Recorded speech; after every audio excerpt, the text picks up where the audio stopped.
Did you know that Equatorial Guinea is the only African country where Spanish is spoken?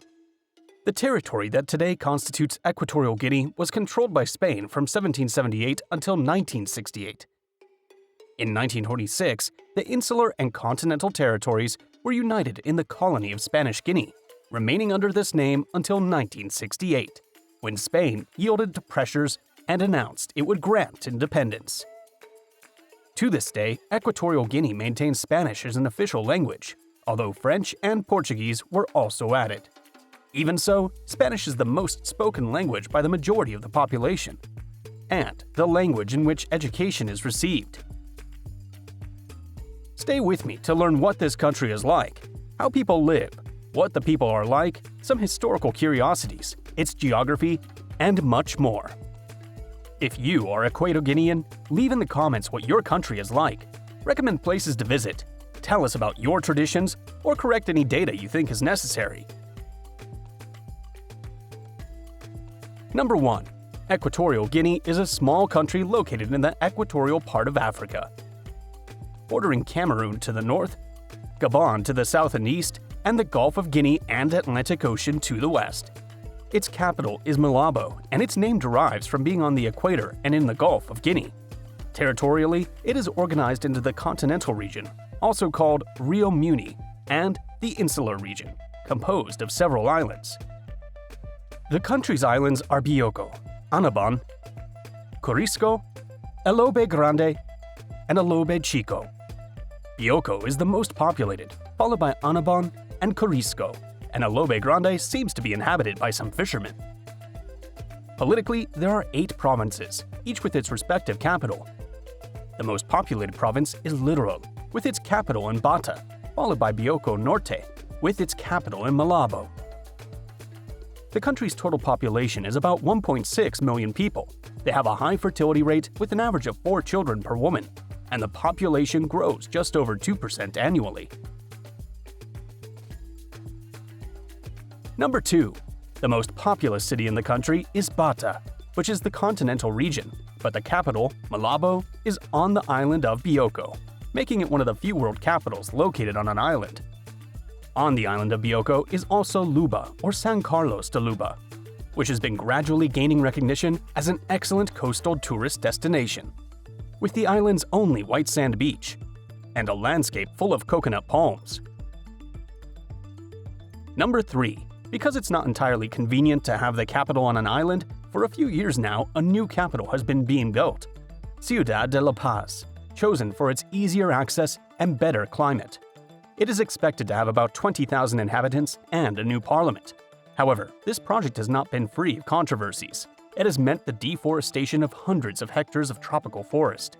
On the other hand, it represents a large expense, considering the level of poverty that already exists in the country. Number 4. Despite its small size, Equatorial Guinea is the richest country in Africa if measured by its gross domestic product, due to the discovery of large oil reserves in the 90s. It is the 3rd largest producer in sub-Saharan Africa after Nigeria and Angola. However, despite its oil revenues and other natural resources, wealth has not been distributed equitably among the population. Corruption and a lack of transparency in the management of oil revenues have led to a small political and business elite benefiting, while the majority of the population continues to live in poverty and without access to basic services.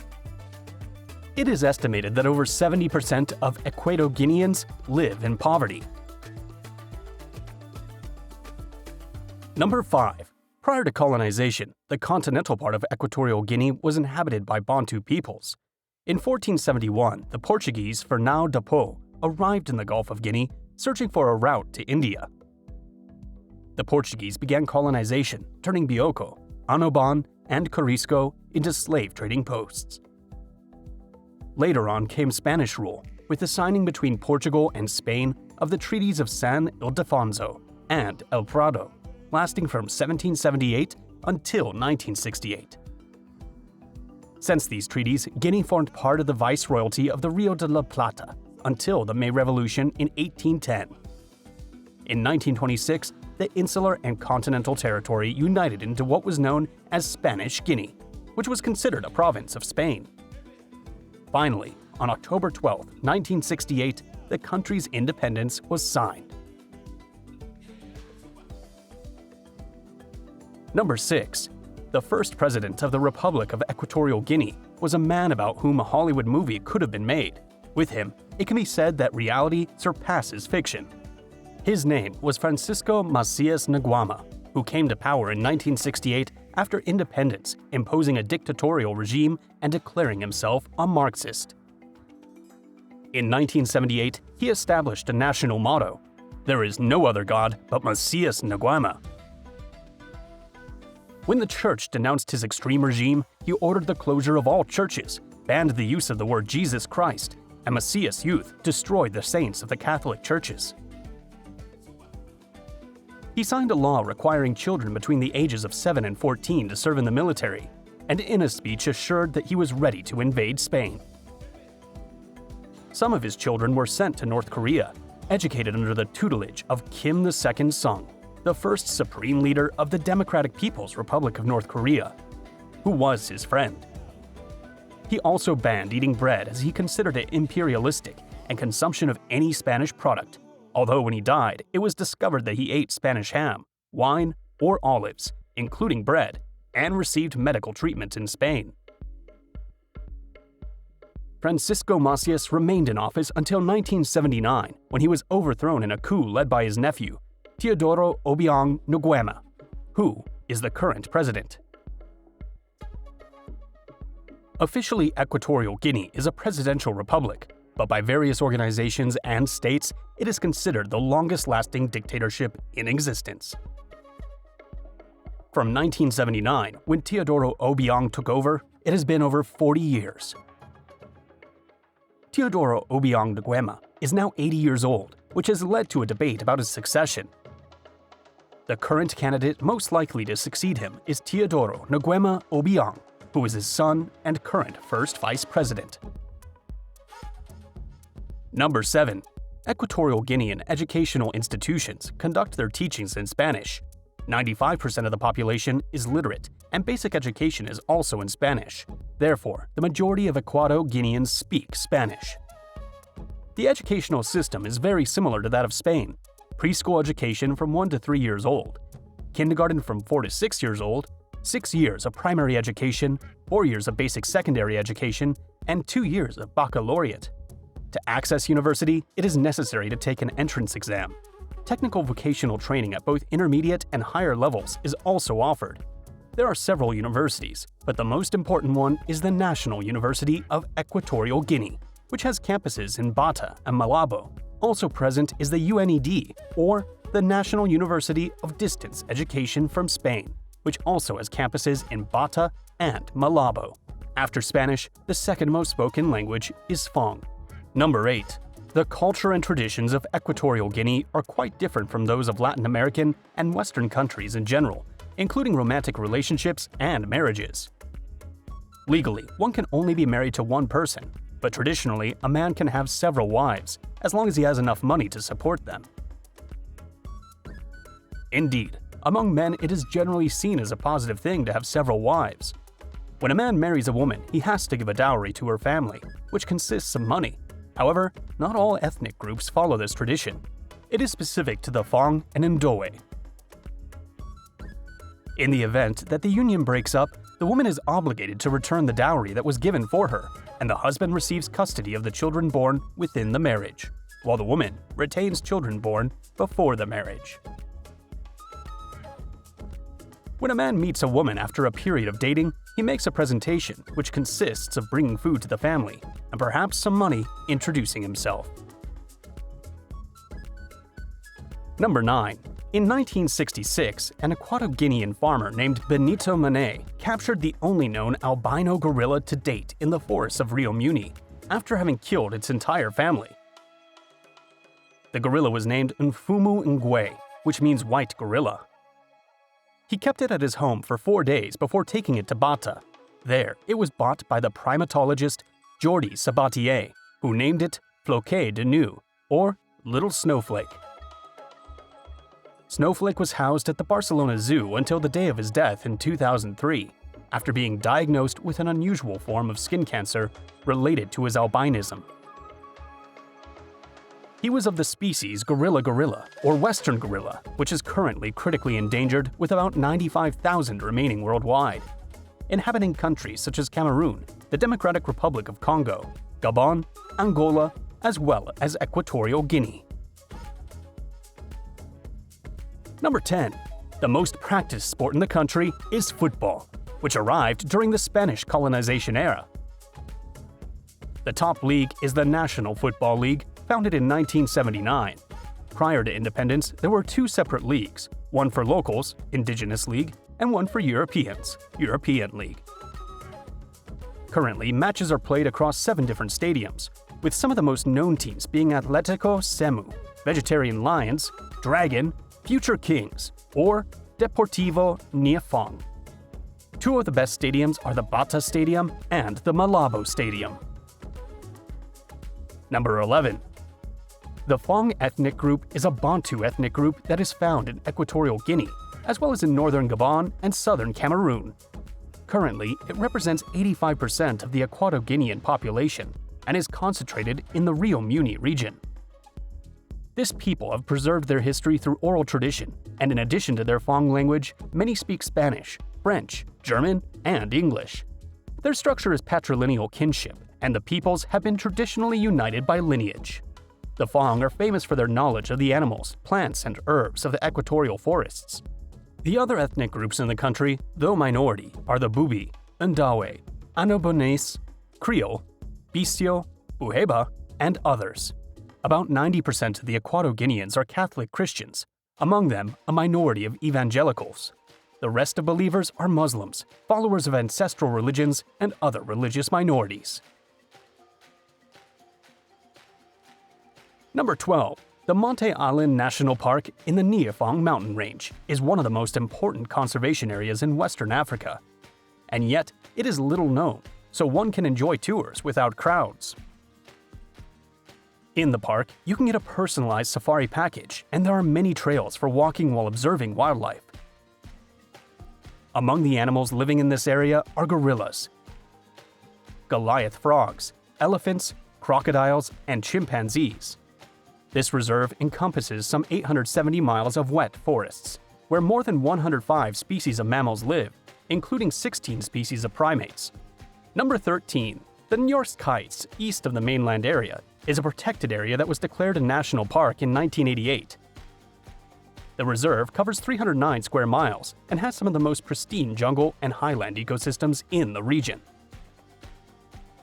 In its landscape, you'll find rock formations and rivers, as well as varied fauna. One of the strangest and most curious species existing in Equatorial Guinean territory is the pygmy chameleon, which, fortunately, is not currently endangered. In this territory, there are also small villages with people who mostly belong to the Fong ethnic group. The best thing about visiting this site is that it is not very frequented by tourists, so you can explore it calmly through trails that were opened by elephants. Come into contact with biodiversity, observe mandrills and black colobus monkeys in the trees, and even run into some buffaloes. Number 14. Kogo is another crowd-free space that is well worth visiting. It is surrounded by the wetlands of the Rio Muni, where you will find some of the lesser-known birdwatching spots in Western Africa. This city is on the Atlantic Ocean, at the southernmost tip of the coast of Equatorial Guinea, and here you will find some ruins of Spanish churches and small village houses among cobbled streets. Additionally, Kogo is a starting point for excursions to the Alobe Islands and to the island of Corisco. Number 15. Ureka is one of the wettest towns in the world, and the wettest in all of Africa. It is located in the province of Bioko Sur on the island of Bioko. It is a very special site, surrounded by waterfalls. You can venture along its paths to explore and reach its hidden beaches. You should prepare to cross rivers, jump over fallen logs, and for a very humid environment, so it is recommended to wear appropriate footwear for water. Students from Drexel University often camp in the jungle for months during the dry season to study giant turtles. Something important is that before traveling to Ureka, you must obtain a permit, providing passport details and paying a fee. In addition, you should bring enough supplies.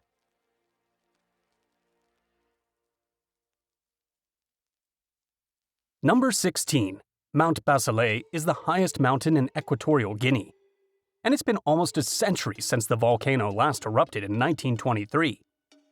This peak stands 9,879 feet tall, and the summit is often hidden among the clouds.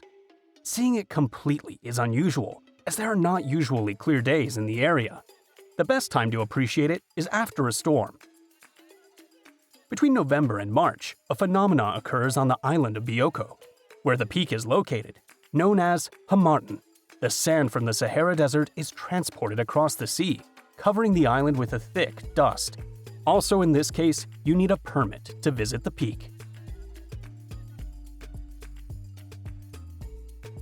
Number 17. The Cathedral of Santa Isabel in Malabo is the largest Christian church in the country.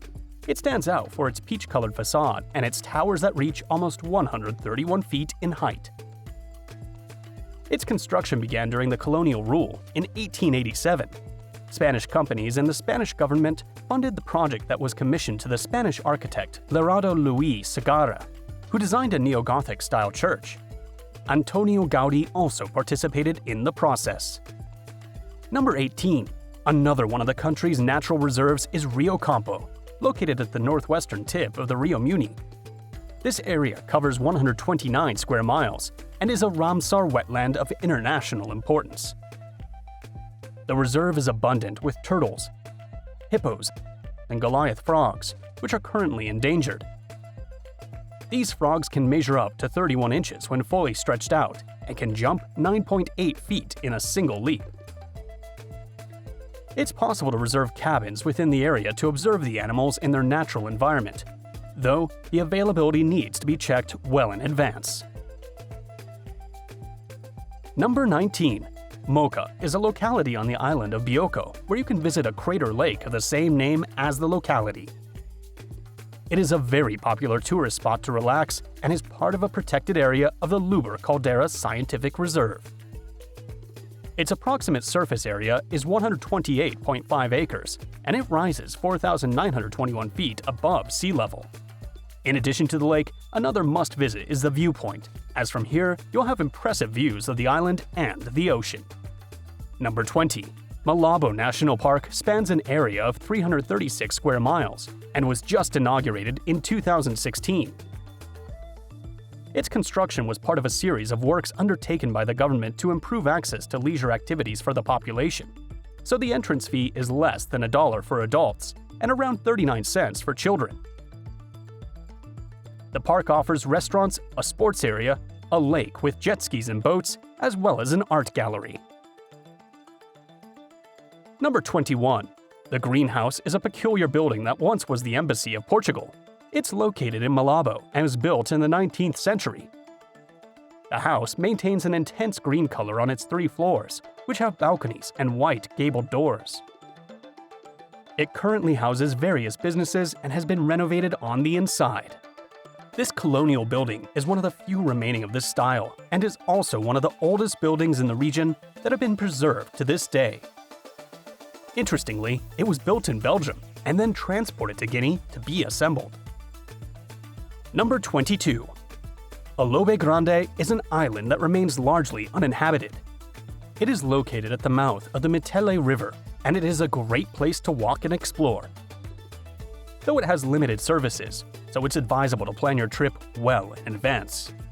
Despite having an area of just 561 acres, it has great importance for the country due to the generation of territorial sea, and because it constitutes a natural border with Gabon. Number 23. Anuban is the smallest island and the farthest from the mainland, and its inhabitants speak the Portuguese Creole Ba Dambo.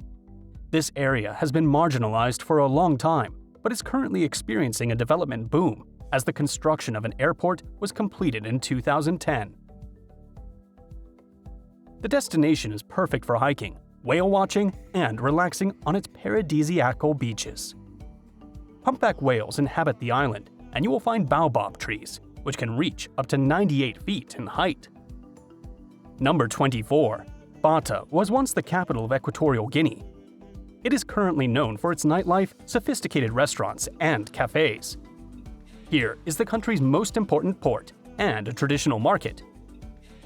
If you love to have fun at night, this is the ideal place, as it has hundreds of nightclubs, restaurants, and cafes. However, it is advisable to go out only if you know local people. You will also find markets that sell handicrafts, jewelry, and traditional clothing. In addition, there are restaurants that offer dishes from all over the world. Number 25. The typical ingredients of Equatorial Guinean cuisine are fish, shrimp, crayfish, pumpkin seeds, peanuts, and vegetables, as well as chocolate that is used in many recipes. One of the most popular methods to prepare fish is to wrap them in banana leaves before putting them on the fire. Number 26. The Bubi are a Bantu ethnic group living on the island of Bioko. They structured a society in the form of a kingdom, which lasted until the end of the colonial period. Their religion is monotheistic, and they have music, dance, and traditional songs inspired by the deeply rooted religious ceremonies to this day. They currently make up 6% of the population, and their name derives from the word the islanders used to say man. Number 27. Racial or ethnic discrimination is legally prohibited, but still, the Bubi have suffered persecution after independence. Before independence, this group formed the majority in Bioko, but afterwards many Fong migrated to the island, which led to the Mongomo sub-clan, which belongs to the Fong, dominating the government. Since then, violence between the Fong and the Bubi, as well as between the various sub-clans of the Fong, has persisted. Number 28. Pygmies are hunter-gatherers who live in the jungle and are characterized by their short stature, as men are less than 4.9 feet tall. They are considered, along with the Bushmen and Hottentots, the oldest inhabitants of Africa. In Equatorial Guinea, they are called Bailes or Boquins. Number 29. The Anubanese are found on the island of Anuban. They are a mix of Portuguese, Spanish, and descendants of African slaves. Traditionally, they have been fishermen, as agriculture is scarce on the island due to its volcanic origin. For transportation, they use canoes called caiucos, which are made from ceiba wood. Most speak Fa'daambo. Number 30. The climate of Equatorial Guinea is tropical, so it remains warm and humid throughout the year, with a slightly cooler period between June and September. The highest temperatures are from January to May, and the lowest from July to September, months when they drop to 73 degrees Fahrenheit. The highest temperatures in Malabo rise slightly above 88 degrees Fahrenheit. Number 31. Peanut soup is one of the staple foods of Guinea, as it is in other African countries. It is made from guinea pepper and vernonia leaves, as well as ground peanut paste. Number 32. Bambucha is a traditional stew of the Fong ethnicity consisting of mashed and boiled cassava leaves with hot pepper and palm kernel seed juice. It is served with fried plantain or cassava. Number 33. During its early years of independence, Equatorial Guinea used the Equatorial Guinean peseta, which used the Spanish peseta as a reference. But in 1975, in an attempt to Africanize the country, the ekwele was introduced, which lasted until 1985, when it was replaced by the CFA franc, when Equatorial Guinea became part of the Central African Economic and Monetary Community. Since then, the CFA franc has been its official currency. Number 34. If you're going to Equatorial Guinea, there are a number of things you shouldn't do, and it would be good for you to know. First of all, don't carry valuable items and don't appear to have a lot of money. Equatorial Guinea is a country with low crime compared to other African countries, but it's advisable to avoid this to not draw attention. Avoid talking about political topics and don't get involved in demonstrations, as there have been in the past human rights abuses. If you're going to swim at a beach, be aware of the currents, as they can be strong and there may not be lifeguards. About driving, there are good roads, but be careful because drinking and driving is common. It's also preferable to avoid stopping for hitchhikers because of the risks it might carry. If you drive, you'll probably encounter a checkpoint, especially in the cities like Malabo or Bata. In this case, cooperate with the authorities. About taxis, it's better to avoid them if you can, unless you know the driver or they are recommended to you. And above all, avoid sharing taxis with strangers. Payments with credit or debit cards can entail some type of fraud, so pay attention. Also bear in mind that malaria is endemic to the country, so you'll have to take preventative pills. In addition, the yellow fever vaccine and others that you will need to review before your trip are recommended. Number 35. The life expectancy of Equatorial Guineans is low, with an average of 61 years for women and 59 years for men, with the main causes of mortality being AIDS, pneumonia, influenza, diabetes, and heart attacks.